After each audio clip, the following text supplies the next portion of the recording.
Good morning, welcome. मैं मनोज पवार एक बार फिर एक नए टॉपिक के साथ भानी क्लास के इस ऑनलाइन प्लेटफॉर्म पर आपके सामने उपस्थित। देखिएगा, हमारे पॉलिटिकल साइंस के अंदर सबसे पहले हमने संसद वाले टॉपिक को देखा, जिसमें हमने भारतीय संसद, उसके दोनों सदन यानी लोकसभा और राज्यसभा, राष्ट्रपति, और उसके बाद में हमने देखा था भारत के प्रधानमंत्री और संघ मंत्री परिषद को। उसके बाद आज का जो हमारा वीडियो रहेगा वह रहेगा भारत की न्यायपालिका, और हमारे सिलेबस के अंदर सिर्फ सर्वोच्च न्यायालय है, तो मूल रूप से हम सर्वोच्च न्यायालय को पढ़ेंगे। ठीक है साहब, तो आज का हमारा वीडियो प्रारंभ करता हूं मैं। सर्वोच्च न्यायालय, आज का हमारा विषय टॉपिक सर्वोच्च न्यायालय, जिसे हम कहीं कहीं उच्चतम न्यायालय के नाम से जानते हैं, और अंग्रेजी में कहें तो उसे कहा जाता है सुप्रीम कोर्ट। सुप्रीम कोर्ट, ठीक है साहब। भारत के सर्वोच्च न्यायालय, उसकी व्यवस्था या उसका उल्लेख भारतीय संविधान में अनुच्छेद 124 से लगाकर 147 तक भाग 5 में वर्णित है। यानी कि भारत का सुप्रीम कोर्ट का वर्णन कहां है, तो भाग 5 में अनुच्छेद 124 से लगाकर 147 तक। ठीक है साहब, तो देखिएगा, मैं यहां केंद्र या संघ सरकार के साथ में इसको पढ़ा रहा हूं, तो इसका तात्पर्य बिल्कुल नहीं है कि यह संघ की न्यायपालिका है। यह संघ की न्यायपालिका नहीं है, यानी सुप्रीम कोर्ट केवल संघ से संबंधित न्यायपालिका या न्यायालय नहीं है, क्योंकि हमारी जो भारतीय न्याय व्यवस्था है या न्यायपालिका है वो एकीकृत न्याय व्यवस्था है। एकीकृत, देख लेते हैं, समझ लेते हैं क्या होता है एकीकृत। देखिएगा, इस प्रकार से हम इस आरेख से समझ सकते हैं कि ये हमारी निचली अदालतें हैं, जिसमें जिला न्यायालय शामिल हैं। उससे ऊपर रहेंगे राज्य या राज्यों के उच्च न्यायालय, और सबसे ऊपर रहेगा सुप्रीम कोर्ट यानी सर्वोच्च न्यायालय। उच्चतम न्यायालय भी कहते हैं, जिसकी हम बात करें नई दिल्ली में स्थित है। तो हमारी जो न्याय व्यवस्था है या हमारी न्यायपालिकाएं जो हैं वे एकीकृत न्यायपालिका है। एकीकृत न्यायपालिका यानी हमारी न्यायपालिका कैसी है? एकीकृत, नीचे से ऊपर की ओर, यानी कि सबसे ऊपर जो न्यायपालिका में है वो रहती है सर्वोच्च न्यायालय। यानी ये पूरा एक क्रम है, यानी केंद्र के लिए सुप्रीम कोर्ट, राज्यों के लिए हाई कोर्ट और जिलों के लिए निचली अदालतें या जिला न्यायालय, ऐसी व्यवस्था नहीं है। ये पूरी की पूरी एक एकीकृत न्याय व्यवस्था है। और हमारी ये जो सर्वोच्च न्यायालय है ये भारत में कहां से आती है, या इसकी हम कहें कि प्रेरणा कहां से ली गई है, तो सर्वप्रथम हम बात करेंगे भारत सरकार अधिनियम 1935 की। भारत सरकार अधिनियम 1935 में एक संघीय न्यायालय की व्यवस्था थी, संघीय न्यायालय। और यही संघीय न्यायालय वर्तमान में इसने कौन सा स्वरूप प्राप्त कर रखा है, तो सुप्रीम कोर्ट का। यानी कि 1935 भारत सरकार अधिनियम, भारत सरकार अधिनियम 1935, जिसमें संघीय न्यायालय की जो रूपरेखा या व्यवस्था थी वही वर्तमान में सर्वोच्च न्यायालय के रूप में परिणित होती है। चलिएगा, तो भारतीय संविधान, मैंने एक वीडियो पहले दिया है जिसके अंदर बताया था भारतीय संविधान के आंतरिक व बाह्य स्रोत, जिसके अंदर 1935 का जो भारत सरकार अधिनियम है, यानी भारत के मूल संविधान में लगभग 250 से अधिक अनुच्छेदों को कहां से लिया गया, तो भारत सरकार अधिनियम 1935 से लिया गया। तो इसी तर्ज पर हम कहते हैं कि भारत में जो सर्वोच्च न्यायालय की व्यवस्था है वो कहां से ली जाती है, तो वो भारत सरकार अधिनियम 1935 से। न्यायिक पुनरावलोकन की बात करें तो वो अमेरिकी संविधान से प्रेरणा लेकर के हमने अपने संविधान में शामिल किया है। काफी सारी अन्य व्यवस्था है, लेकिन सुप्रीम कोर्ट मूल रूप से जो अवधारणा आती है वो भारत सरकार अधिनियम 1935 से निकल करके आती है। चलेगा, अब बात करेंगे उन प्रमुख अनुच्छेदों की जहां भारत के सर्वोच्च न्यायालय और उससे जुड़े हुए जो विषय या उससे जुड़े हुए जो तथ्य हमारे सामने आते हैं। चलिएगा, बात करेंगे सर्वोच्च न्यायालय के गठन की। सर्वोच्च न्यायालय का गठन किस प्रकार का रहेगा, तो सर्वोच्च न्यायालय के गठन, यानी सर्वोच्च न्यायालय में कितने जज यानी मुख्य न्यायाधीश और अन्य न्यायाधीशों की संख्या कितनी होगी, और इसका वर्णन हमें मिलता है अनुच्छेद 124 के एक भाग के अंदर 124 एक के अंदर हमें यह व्यवस्था मिलती है गठन की। तो मूल जो हमारा संविधान था 1950 की व्यवस्था क्या रहती है, तो 1+7 यानी एक मुख्य न्यायाधीश और 7 अन्य न्यायाधीश, इस प्रकार से कुल जो संख्या रहेगी न्यायाधीशों की कहां पर, सर्वोच्च न्यायालय में, वो थी 8। 1+7 ये व्यवस्था 1950 लिख सकते हैं, यानी कि भारतीय मूल संविधान के अंदर न्यायाधीशों की संख्या 1+8 थी और समय समय पर इसमें इजाफा होता गया। कारण भारत में जो मुकदमों की संख्या है वो दिनों दिन बढ़ती है और बढ़ती ही जा रही है। इस कारण से न्यायाधीशों पर बढ़ने वाले उस अतिरिक्त भार को कम करने के लिए न्यायाधीशों की संख्या में भी दिनों दिन या समय समय पर बढ़ोतरी होती रही है। वर्तमान स्वरूप अगर हम देखें तो ये स्थिति है 1+30 यानी कि कुल न्यायाधीशों की संख्या 31 और एक मुख्य न्यायाधीश और 30 अन्य न्यायाधीश, इस प्रकार की व्यवस्था अभी वर्तमान में हमें देखने को मिलती है। चलिएगा बात करेंगे हम नियुक्ति की, और ये बहुत ज्यादा इंपॉर्टेंट रहने वाला है पॉइंट, नियुक्ति यानी कि भारत के सर्वोच्च न्यायालय के न्यायाधीशों की नियुक्ति किसके द्वारा की जाती है। बिल्कुल नो डाउट, क्योंकि हमने राष्ट्रपति को पहले पढ़ा है तो वहीं पर हमने ये जाना था कि राष्ट्रपति द्वारा ही सुप्रीम कोर्ट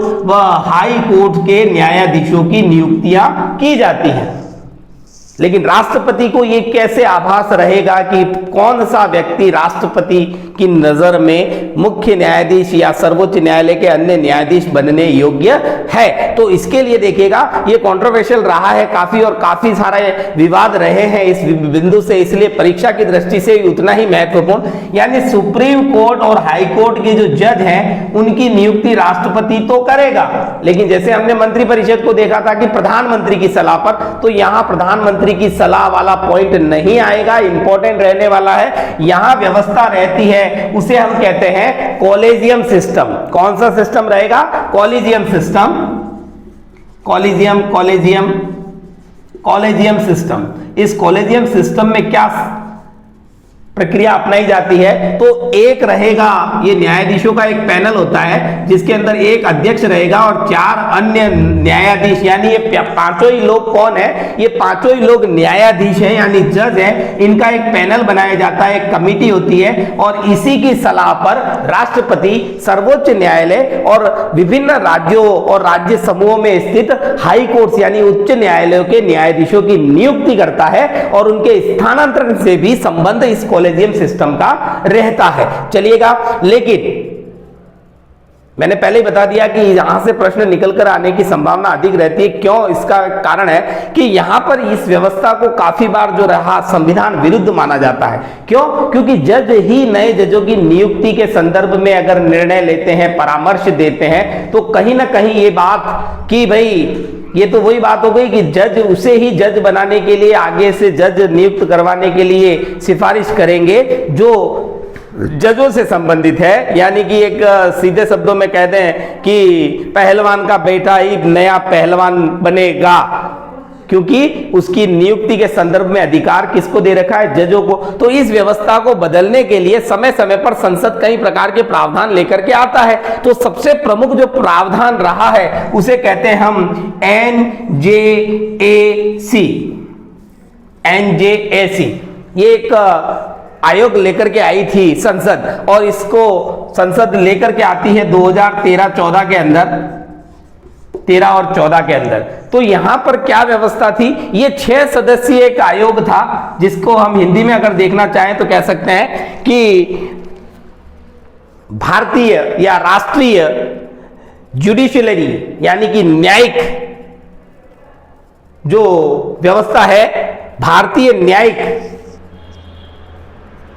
अपॉइंटमेंट यानी कि नियुक्ति आयोग, यानी कि भारतीय न्यायिक नियुक्ति आयोग, और शॉर्ट में अगर देखते हैं तो NJAC के नाम से इसको जाना जाता है। यह प्रस्ताव 2013 में संसद में पारित हो जाता है और 2014 में इसको प्रभावी बनाया जाता है। और इसमें व्यवस्था क्या रहती है, इसमें रहती है 1+2+1+2। देखिएगा, इसको मैं बताऊं किस प्रकार से रहेगा ये। देखिएगा, 1+2 इसलिए लिखा है कि यहां पर एक रहेगा साहब अध्यक्ष। कौन रहेगा? एक अध्यक्ष रहेगा जो कि क्या है, जो जज है, ठीक है साहब, प्लस 2 अन्य न्यायाधीश रहेंगे, यानी कि ये तीनों न्यायाधीशों का पैनल रहेगा। एक अन्य जो है वो केंद्र का कानून मंत्री, और उसके साथ 2 ऐसे सदस्य होंगे जो कानून के विशेषज्ञ होंगे, कानून विशेषज्ञ। और इन कानून विशेषज्ञों की मनोनयन किस प्रकार से होगी? तो प्रधानमंत्री देखिएगा, पीएम प्लस सीजेआई प्लस नेता प्रतिपक्ष। लोकसभा में जो नेता प्रतिपक्ष है, इन तीनों की सलाह पर इन 2 लोगों की मनोनयन होगी जो कानून विशेषज्ञ माने जाएंगे। और इसी आधार पर सुप्रीम कोर्ट ने इस नई व्यवस्था को बिल्कुल अस्वीकार कर दिया, रद्द कर दिया 2015 के अंदर।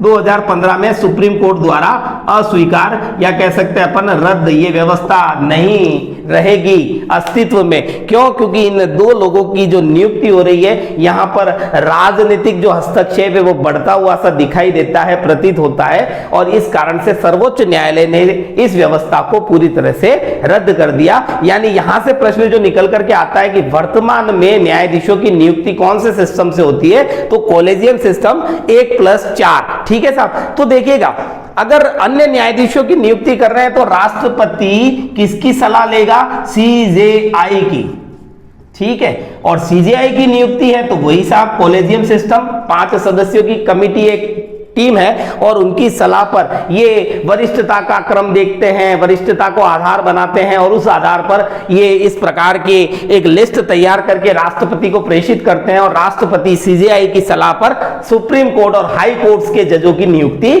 करता है। तो जजों की नियुक्ति कॉलेजियम सिस्टम और एनजेएससी जो व्यवस्था है, नेशनल जुडिशरी अपॉइंटमेंट कमीशन, ये जो व्यवस्था है ये दोनों ही इंपॉर्टेंट रहेगी। और नियुक्ति की व्यवस्था अगर हम देखें, अनुच्छेद वाइज देखें, तो ये कौन से अनुच्छेद में ये व्यवस्था है? तो 124(2) के अंदर, 124(1) में गठन, 124(2) के अंदर नियुक्ति। तो देखिएगा, नियुक्ति हो गया, गठन हो गया, सदस्य संख्या कितनी है वर्तमान में सर्वोच्च न्यायालय के अंदर? तो 1+30।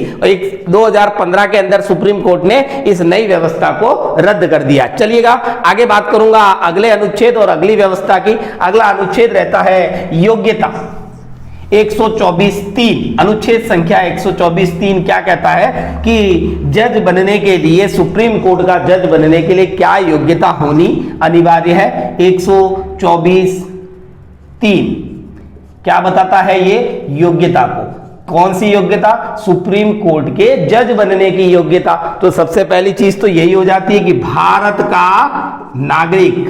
मैंने कई बार और कई पिछले वीडियो में इस बात को जिक्र किया है कई बार कि ये तो एक यूनिवर्सल फैक्ट हो गया भारतीय व्यवस्था के लिए कि भारत का नागरिक हो। दूसरी जो, क्योंकि संसद सदस्य बनने की अयोग्यता या निर्योग्यता में भी बताया था कि भारत का अगर नागरिक नहीं हो तो नहीं बन सकता, या भारत का नागरिक होते हुए किसी अन्य देश की नागरिकता ग्रहण कर लेता तो भी वो योग्य नहीं माना जाएगा। तो नागरिकता हो भारत की। उसके अलावा हाई कोर्ट या हाई कोर्ट्स, ये देखिएगा दोनों वर्ड, उच्च न्यायालय या उच्च न्यायालय, एक न्यायालय की बात कर सकते हैं, एक से अधिक उच्च न्यायालय की बात कर सकते हैं। सभी का मिला जुला जो कार्यकाल रहता है वो कितना होगा? कम से कम 5 वर्ष न्यायाधीश यानी जज के रूप में कार्य कर चुका हो। यानी कि देश के किसी भी उच्च न्यायालय या किसी भी उच्च न्यायालयों में, यानी एक न्यायालय उच्च या अन्य बहुत से उच्च न्यायालय, एक से अधिक न्यायालय को मिला करके भी 5 साल का उसका जज का कार्यकाल कम से कम होना अनिवार्य है सुप्रीम कोर्ट के जज बनने के लिए। उसके अलावा HC या HCS यानी कि उच्च न्यायालय या उच्च न्यायालयों में मिला करके कम से कम 10 वर्ष एज ए वकील उसने कार्य किया हो। यानी वकील के रूप में 10 वर्ष और जज के रूप में अगर 5 साल वो हाई कोर्ट्स के अंदर कार्य करता है तो वह योग्य रहता है सुप्रीम कोर्ट का जज बनने के लिए। इसके अलावा राष्ट्रपति की नजर में कैसा व्यक्ति होना चाहिए? कानून विशेषज्ञ यानी कानून का जानकार, बिल्कुल साफ। भारत के सर्वोच्च न्यायालय का जज बनना है तो कानून विशेषज्ञ तो होना अनिवार्य रहेगा राष्ट्रपति की नजर में। तो इस प्रकार से यहाँ कुछ व्यवस्थाएं हमने देखी। भारत का नागरिक, एक या एक से अधिक उच्च न्यायालयों में 5 साल जज के रूप में और 10 साल वकील के रूप में कार्य कर चुका हो और राष्ट्रपति की नजर में कानून का जानकार या विशेषज्ञ हो, तो उस व्यक्ति को ये योग्यताएं प्राप्त हो जाती है सुप्रीम कोर्ट का जज बनने के लिए। चलिएगा आगे बात करूंगा मैं त्याग पत्र की। जब नियुक्ति राष्ट्रपति द्वारा की जा रही है तो त्याग पत्र भी किसे दिया जाएगा? राष्ट्रपति को। 124(4) के अंदर यह व्यवस्था है, किसे देगा? राष्ट्रपति को अपना त्याग पत्र देगा। और अगर राष्ट्रपति को त्याग पत्र नहीं देता है तो क्या व्यवस्था रहेगी, वो भी यहीं पर देख लेते हैं कार्यकाल के रूप में। देखिएगा एक सर्वोच्च न्यायालय के न्यायाधीश का कार्यकाल कितना रहता है, तो इसकी व्यवस्था हमको देखने को मिलती है अनुच्छेद 124(5) के अंदर। और ये कार्यकाल रहता है ऐसा 5 वर्ष 10 वर्ष, ऐसा कोई कार्यकाल नहीं रहेगा। इसमें आयु को आधार बनाया गया है 65 वर्ष की आयु तक, यानी कि अगर वो 65 साल की आयु पूरी कर लेता है तो उसे सेवानिवृत्त माना जाएगा। इससे पहले उसे नहीं हटाया जा सकता। हटाना है तो उसके लिए एक प्रोसेस अपनाया जाएगा एज अनुच्छेद 61। जिस प्रकार राष्ट्रपति पर महाभियोग की व्यवस्था है, वैसी ही व्यवस्था इन जजों को, हाई कोर्ट्स और सुप्रीम कोर्ट्स, विशेषकर हम बात सुप्रीम कोर्ट की कर रहे हैं, तो सुप्रीम कोर्ट के जजों को हटाने के लिए भी एक व्यवस्था है, उसको भी हम डिटेल में समझेंगे। लेकिन 65 वर्ष की आयु से पहले अगर हटाया जाए तो 2 ही आधार है। एक तो रहेगा साहब कथित कदाचार, यानी इस प्रकार की बात साबित हो जाए कि उसने जो कार्य किया है अनैतिक है, संविधान विरुद्ध। और दूसरा है साहब असमर्थता।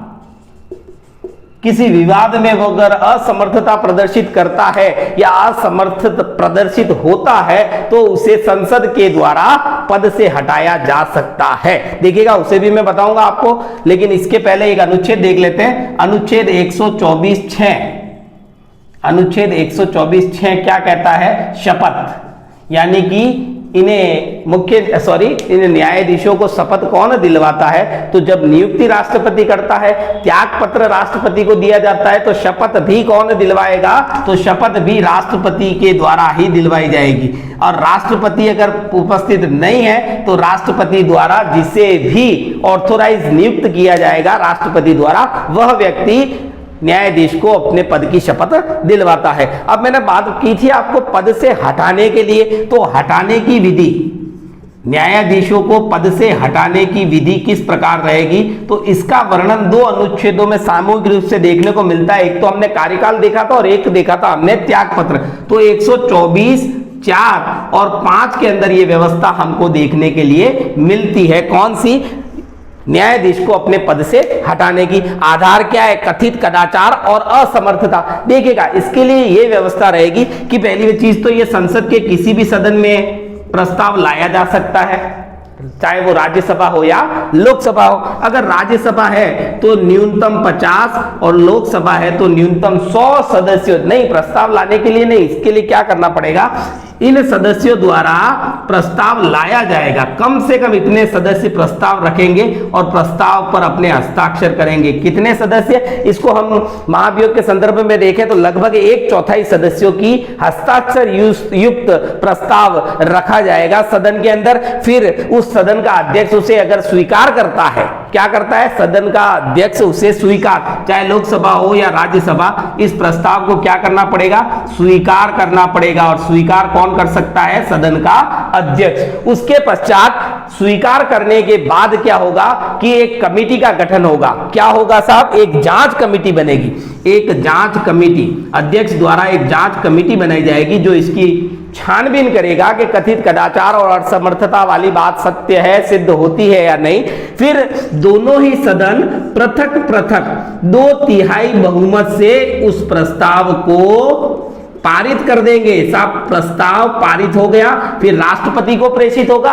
राष्ट्रपति जब उस पर हस्ताक्षर कर देगा तो ये प्रक्रिया पूरी मानी जाएगी और संबंधित न्यायाधीश अपने पद से हटाया जा सकता है। तो प्रस्ताव किसी भी सदन में आ सकता है। 1/4 सदस्यों द्वारा प्रस्ताव लाया जाएगा और प्रस्ताव लाने के लिए उनको प्रस्ताव पर अपने हस्ताक्षर 1/4 सदस्यों को देन अध्यक्ष द्वारा उसे अगर स्वीकृत कर लिया जाता है तो फिर जांच कमेटी बनाई जाएगी। जाएगी, जांच करेगी, फिर 2/3 बहुमत से एक सदन में पारित, फिर अन्य सदन में पारित, देन वो राष्ट्रपति के पास जाएगा और राष्ट्रपति के हस्ताक्षर के बाद संबंधित न्यायाधीश पद से हटाया जा सकता है। क्या भारत में इस प्रकार की कोई घटना देखने को मिलती है? तो सर्वप्रथम इस प्रकार के इस महाभियोग, क्योंकि महाभियोग शब्द सिर्फ तो राष्ट्रपति के लिए प्रयुक्त हुआ है संविधान के अंदर, तो ये हटाने की जो प्रक्रिया है इससे कोई ऐसा न्यायाधीश रहा है? बिल्कुल रहा है। और न्यायाधीश के नाम में सबसे पहला नाम आता है वी रामास्वामी।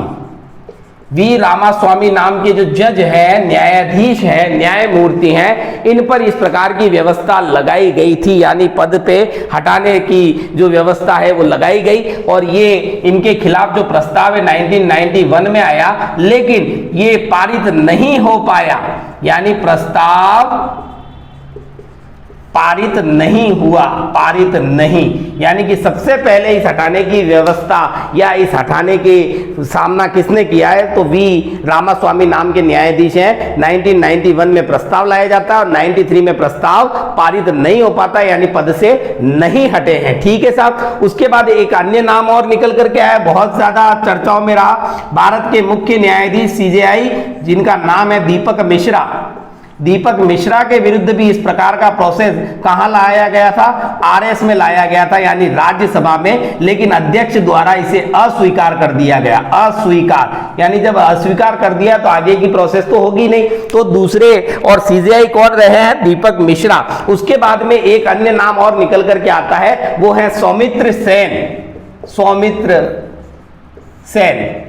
और इनके खिलाफ क्या हुआ था साहब? राज्यसभा में प्रस्ताव पारित हो गया था, प्रस्ताव पारित, और राज्यसभा के बाद जब इसे लोकसभा में पारित करने के लिए भेजा, उसी समय सौमित्र सेन द्वारा क्या कर दिया गया?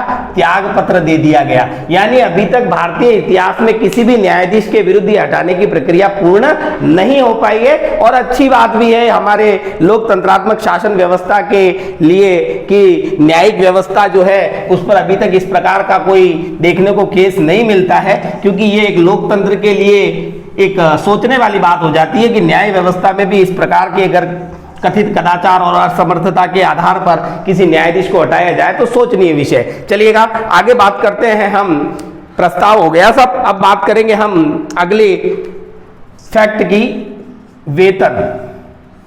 वर्तमान में सीजेआई यानी कि मुख्य न्यायाधीश का जो वेतन है वो 2,80,000 रुपए है, और अन्य न्यायाधीशों की बात करूं मैं तो वो है 2,50,000। ये वेतन की बात हो गई। समय समय पर इसमें परिवर्तन संसद द्वारा किया जा सकता है। तो वेतन 2,80,000 और अन्य न्यायाधीशों का 2,50,000। अब वो फैक्ट जहां से बहुत सी बार प्रश्न निकल करके आए हैं और इंपॉर्टेंट रहेगा, देखिएगा वेतन में 2,80 और 2,50। इसके बाद में बात करेंगे हम उस व्यवस्था की जिसका वर्णन मिलता है हमें अनुच्छेद 127 के अंदर। अनुच्छेद 127 क्या कहता है? तदर्थ न्यायाधीश, तदर्थ न्यायाधीश क्या है ये तदर्थ न्यायाधीश? क्योंकि मैंने बताया कि कई बार प्रश्न यहां से निकल करके आया है, तो इसके संबंध में देखिएगा कि हमने देखा कि सुप्रीम कोर्ट में जजों की संख्या वर्तमान में कितनी है? 1+30।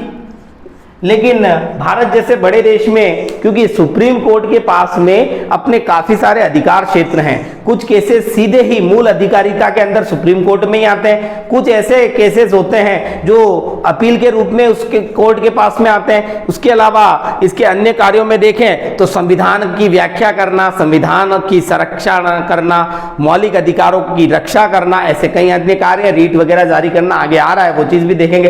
तो देश के अंदर, एक बड़े देश के अंदर न्यायाधीशों की संख्या अभी भी ऐसा महसूस होता है कि कई बार कम है, या ऐसा होता है कई बार वो 1+30 वाला रेशियो पूरा नहीं होता है, या जो सदस्यों की संख्या न्यायाधीशों की एक होनी चाहिए, जैसे कि संसद में हमने गणपूर्ति देखा था, अगर वो व्यवस्था पूर्ण नहीं होती है और सीजेआई यानी कि चीफ जस्टिस ऑफ इंडिया, सर्वोच्च न्यायालय का मुख्य न्यायाधीश इस बात को महसूस करे तो क्या करेगा? वो राष्ट्रपति से लेगा पूर्व अनुमति, राष्ट्रपति की पूर्व अनुमति, पूर्व अनुमति, और राष्ट्रपति की पूर्व अनुमति से किसी भी हाई कोर्ट यानी कि राजस्थान को मिला करके अन्य जितने भी उच्च न्यायालय, वहां के किसी जज को, हाई कोर्ट की जज को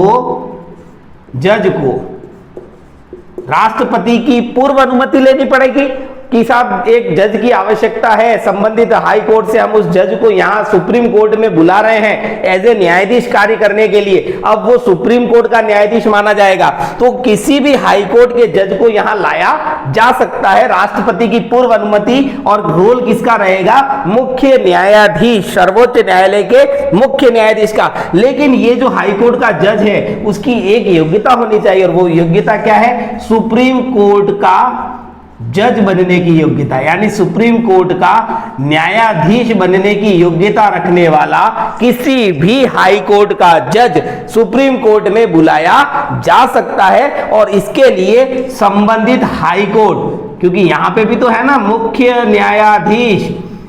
न्यायाधीश, संबंधित हाई कोर्ट के मुख्य न्यायाधीश की सलाह ली जाएगी और सीजेआई द्वारा ऐसे किसी भी जज को जो किसी हाई कोर्ट में है और सुप्रीम कोर्ट का जज बनने की योग्यता रखता है, उसे सुप्रीम कोर्ट में एज ए जज बुलाया जा सकता है। अनुच्छेद 127, ऐसे न्यायाधीश को तदर्थ न्यायाधीश कहा जाएगा। जब योग्यता सुप्रीम कोर्ट के जज के बराबर है तो यहां तदर्थ न्यायाधीश के रूप में कार्य करते उसे जो वेतन मिलेगा वो भी सुप्रीम कोर्ट के जज के रूप में ही मिलेगा। इंपॉर्टेंट पॉइंट है, इस पॉइंट से प्रश्न निकल करके पूछे हैं कई बार और अब पूछे जा सकते हैं। हाई कोर्ट का कोई ऐसा जज जो सुप्रीम कोर्ट का जज बनने की योग्यता रखता हो तो भारत के सीजेआई द्वारा राष्ट्रपति की पूर्व अनुमति लेकर संबंधित हाई कोर्ट के जज की सलाह पर हाई कोर्ट के उस जज को सुप्रीम कोर्ट में बुलाया जा सकता है एज ए सुप्रीम कोर्ट जज कार्य करने के लिए। योग्यता सुप्रीम कोर्ट के बराबर तो वेतन भी सुप्रीम कोर्ट के जज के बराबर। ऐसी एक समान व्यवस्था और देखने को मिलती है जिसका वर्णन हमें अनुच्छेद अगले यानी 128 में मिलता है।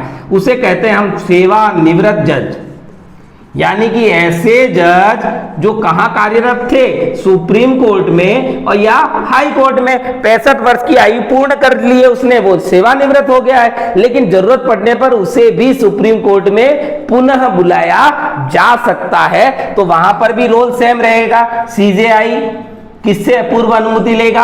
राष्ट्रपति से, और राष्ट्रपति से अनुमति लेकर के ऐसे सेवानिवृत्त जजों को भी सुप्रीम कोर्ट में बुलाया जा सकता है। यहां मैंने वो बात कही नहीं कि साहब योग्यता सुप्रीम कोर्ट का, क्योंकि एक तो उसमें ऑलरेडी सुप्रीम कोर्ट का सेवानिवृत्त जज है। हाई कोर्ट का जज तो ऐसा ही जज है जो 65 साल की आयु पूर्ण कर चुका है, या हाई कोर्ट के अंदर जो रिटायर्ड हो चुका है, तो उसने निश्चित तौर पर 5 साल के लिए जज के रूप में कार्य किया ही होगा, तो उस व्यक्ति को भी सुप्रीम कोर्ट में जज के रूप में बुलाया जा सकता है। इन दोनों व्यवस्थाओं में फर्क यह है कि यह व्यवस्था लघु समय के लिए ही अपनाई जा सकती है, जबकि ये रिटायरमेंट तक वहां कार्य कर सकता है। चलिएगा, सेवानिवृत्त जज, सुप्रीम कोर्ट और हाई कोर्ट का सेवानिवृत्त जज, सीजेआई और राष्ट्रपति का रोल बता दिया, और लघु समय, और इसे भी वेतन जो है वो सुप्रीम कोर्ट के जज के अनुरूप ही मिलेगा, लेकिन यह व्यवस्था लंबे समय तक प्रभावी नहीं रह सकती। चलिएगा, अब बात करेंगे उस पॉइंट से जहां से अधिकांश प्रश्न पत्र तैयार होते हैं सुप्रीम कोर्ट से रिलेटेड टॉपिक पर। देखिएगा वो क्या है कि सर्वोच्च न्यायालय की शक्तियां क्या क्या हैं। देखिएगा, मैंने आपको पहले ही बता दिया था कि कुछ इनकी शक्तियों को हम बांट करके पढ़ सकते हैं। तो सबसे पहले छोटे छोटे पॉइंट्स को हम क्लियर कर लेते हैं। सबसे पहले बात करूंगा अनुच्छेद 129 की, जिसको कहेंगे हम अभिलेखीय न्यायालय।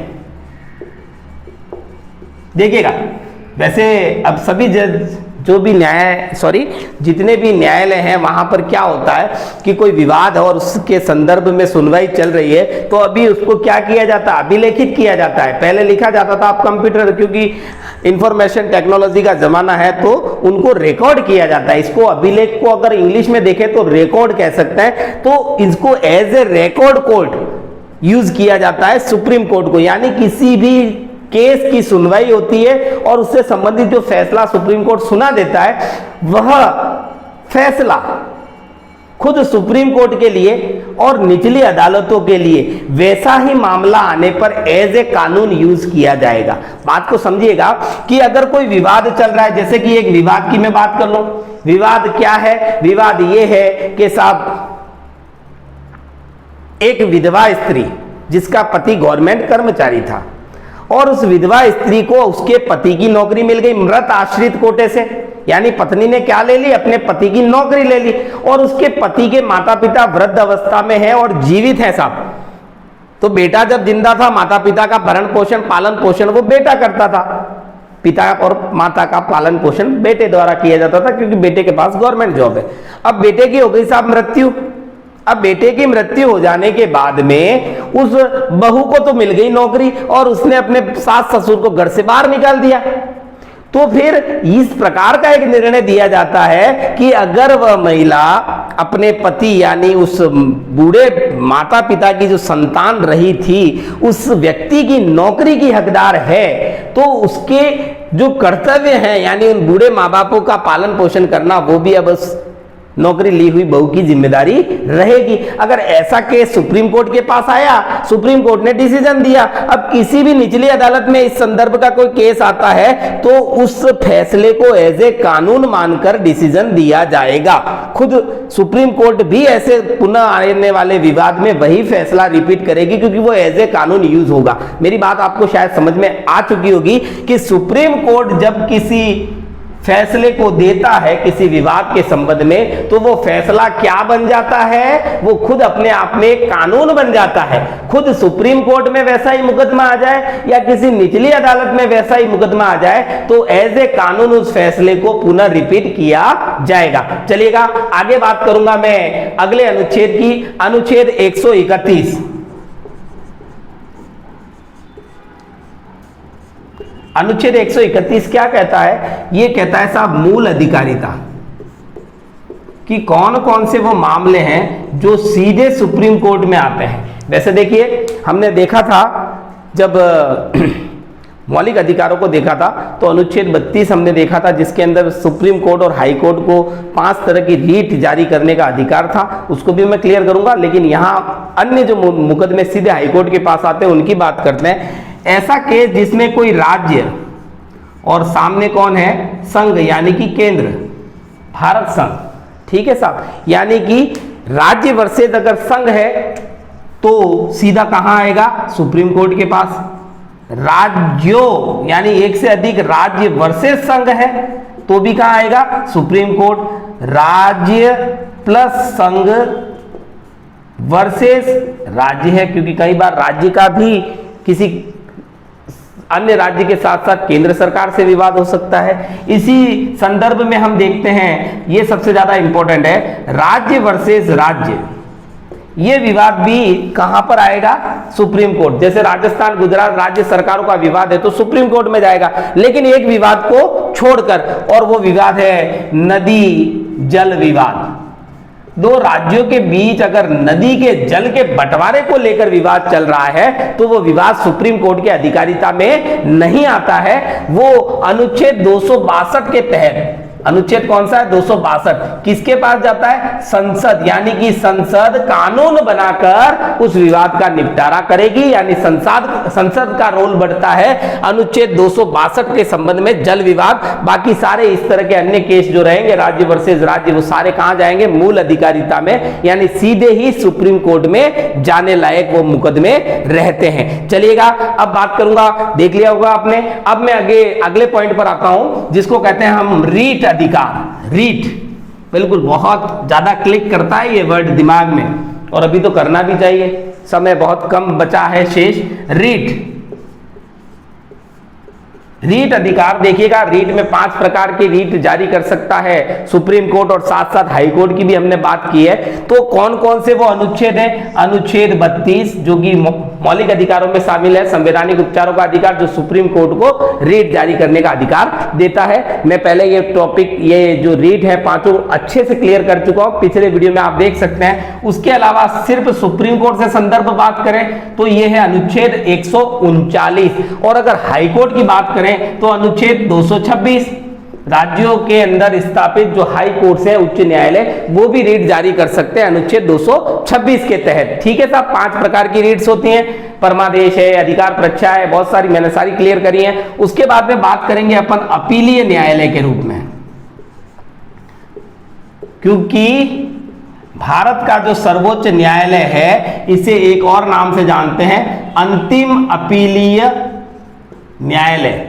यानी कि जब व्यक्ति किसी फैसले से संतुष्ट नहीं होता है, किसी कोर्ट के या न्यायालय के फैसले से, तो वो ऊपर की कोर्ट में अपील करता है। एक निश्चित समयावधि मिलती है उसको अपील करने के लिए। वहां से संतुष्ट नहीं और ऊपर वाली में जाएगा, जिले से हाई कोर्ट में जाएगा, हाई कोर्ट से सुप्रीम कोर्ट, और सुप्रीम कोर्ट के ऊपर तो कुछ है ही नहीं, यानी उसके फैसले को दोनों पक्षों को मानना अनिवार्य रहता है, इसलिए इसे अंतिम अपीलीय न्यायालय कह सकते हैं। तो कौन कौन से वे विवाद या मुकदमे रहेंगे जहां पर सुप्रीम कोर्ट में वो अपील के रूप में आ सकते हैं? देखिए, यानी केस चल रहा था किसी निचली अदालत में, निचली अदालत का कोई केस था और निचली अदालत ने डिसीजन दिया कि साहब पार्टी ए निर्दोष है, इसे रिहा कर दिया जाए, और ये मुकदमा उसने अपील करी साहब पार्टी बी ने, और अपील करने के बाद ये मुकदमा आ गया हाई कोर्ट यानी उच्च न्यायालय ने, और हाई कोर्ट ने इस पूरे डिसीजन को बदल कर जिसे रिहा किया था उस व्यक्ति ए को क्या दे दिया? मृत्यु दंड दे दिया।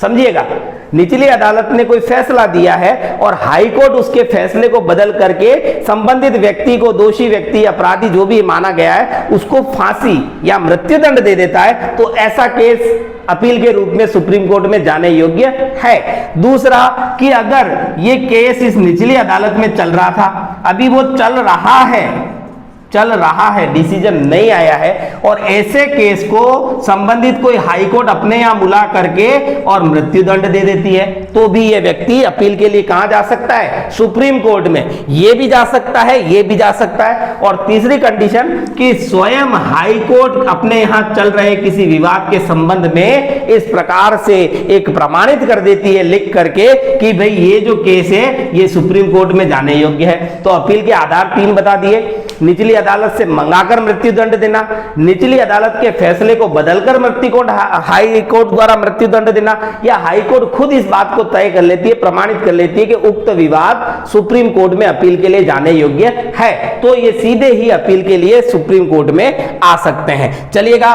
तो यहां मैंने मुख्य अधिकारिता बता दी आपको, यानी कि मूल अधिकारिता क्या रहेगी सुप्रीम कोर्ट की, कौन कौन से विवादों में, और अपील के रूप में कौन कौन से रहेंगे मुकदमे या विवाद। अब बात करेंगे एक सलाहकारी अधिकार, और सलाह किसे देगी ये, यानी सलाह अनुच्छेद 143, सुप्रीम कोर्ट किसको सलाह देने के लिए बाध्य है? राष्ट्रपति को सलाह देने के लिए बाध्य है। और राष्ट्रपति को किस संदर्भ में सलाह देगा? 131 के संदर्भ में। 131 क्या था? जो मैंने पहले ही बता दिया, मूल अधिकारिता, राज्य वर्सेस राज्य, राज्य वर्सेस संघ, राज्यों प्लस संघ वर्सेस राज्य, यानी इस प्रकार के जो मुकदमे मूल अधिकारिता में आते हैं, वहां पर राष्ट्रपति द्वारा मांगे जाने पर सुप्रीम कोर्ट उसको सलाह देगा, और इसके लिए सुप्रीम कोर्ट जो है एक टीम तैयार करेगा, एक जजों का एक पैनल तैयार करेगा, और उसके द्वारा वो राष्ट्रपति को सलाह देगा, देने के लिए बाध्य है, लेकिन राष्ट्रपति उस सलाह को मानने के लिए बाध्य नहीं है। चलिएगा, अब बात करूंगा न्यायिक पुनरावलोकन।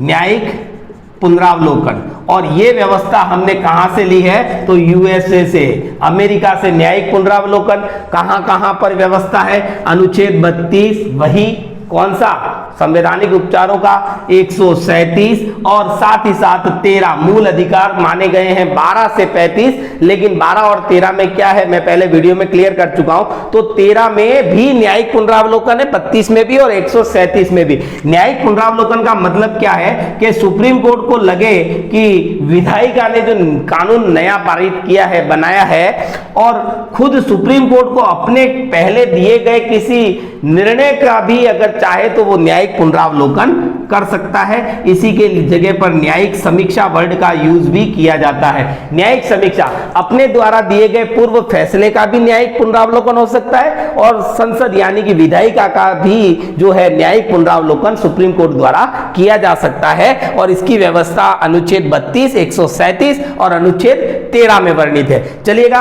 बात करेंगे हम अन्य कार्यों की, जहां से कई बार प्रश्न निकल करके आता है। अन्य कार्य क्या रहते हैं सुप्रीम कोर्ट के? तो अन्य कार्यों में देखिएगा, सुप्रीम कोर्ट क्या है? तो व्याख्या करता है। किसकी व्याख्या करता है? तो संविधान की व्याख्या, यानी संविधान का व्याख्याकर्ता के रूप में कौन कार्य करता है? Supreme court. इसके अलावा संविधान का संरक्षण मैंने बताया था आपको, और ये न्यायिक पुनरावलोकन भी इसी प्रकार का कार्य रहेगा, संरक्षण के लिए रहेगा। अनुच्छेद 368 के तहत संसद जो है संविधान में संशोधन करती है, लेकिन वो मूल ढांचे को प्रभावित करता है तो सुप्रीम कोर्ट वहां पर हस्तक्षेप करेगा, ये संविधान संरक्षण के अंतर्गत आएगा। उसके अलावा रीट जारी करता है ना, कहां मूल अधिकारों का रक्षक भी माना गया है, किसे, सुप्रीम कोर्ट को।